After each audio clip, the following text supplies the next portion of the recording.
আসসালামু আলাইকুম।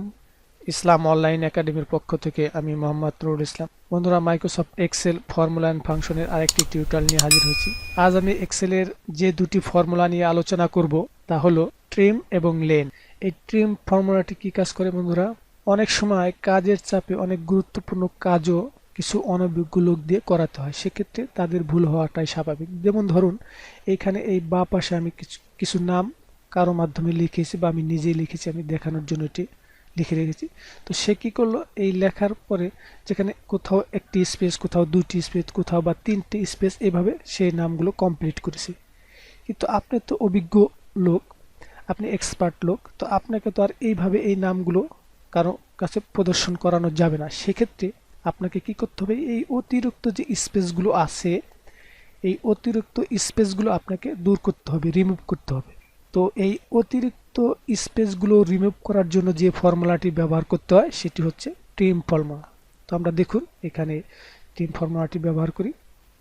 এখানে লিখব সমান ট্রিম। তো ট্রিম দেওয়ার পর দেখুন এখানে টেক্সট, তো আমরা এই টেক্সট দিলাম। টেক্সট দিয়ে এবার যদি আমরা এন্টার প্রেস করি তাহলে দেখুন আমার এখানে দেখুন যে অতিরিক্ত এখানে 3-4টি স্পেস, কয়টি রয়েছে জানি না, এখানেও একটি স্পেস রয়েছে। তো এই স্পেসগুলো এখানে কিন্তু নেই, অর্থাৎ এই অতিরিক্ত স্পেসগুলো দূর হয়ে গেল। এবার আমরা যদি এই বাকিগুলো ফিল করে দেই তাহলে দেখুন খুব সহজেই এই অতিরিক্ত স্পেসগুলো দূর হয়ে গেল। তো এবার দেখবো আমরা লেন ফর্মুলাটি। এই লেন ফর্মুলাটি কি কাজ করে? এই লেন ফর্মুলাটি হচ্ছে আমাদের এই টেক্সটের মধ্যে কয়টি ক্যারেক্টার রয়েছে স্পেস সহ সেটি বের করে দেয়, অর্থাৎ দৈর্ঘ্যটা গণনা করে। যেমন আমি এই মোহাম্মদ নুরুল ইসলাম লিখেছি, এখানে কয়টি ক্যারেক্টার স্পেস সহ রয়েছে সেই ক্যারেক্টারগুলো গণনা করে বের করবে। এটি হচ্ছে লেন ফর্মুলা। তো এই জন্য আমরা সমান লেন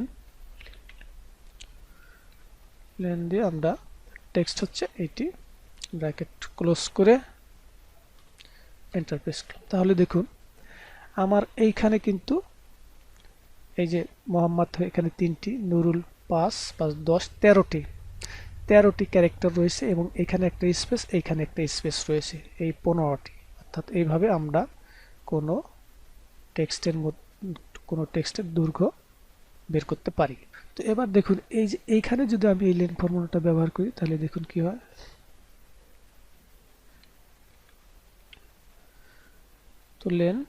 তো লেন আমাদের টেক্সট যদি আমরা এইটা ব্যবহার করি, দেখুন এবার যদি এন্টার প্রেস করি, জুমটা কমায় দেই, তাহলে দেখুন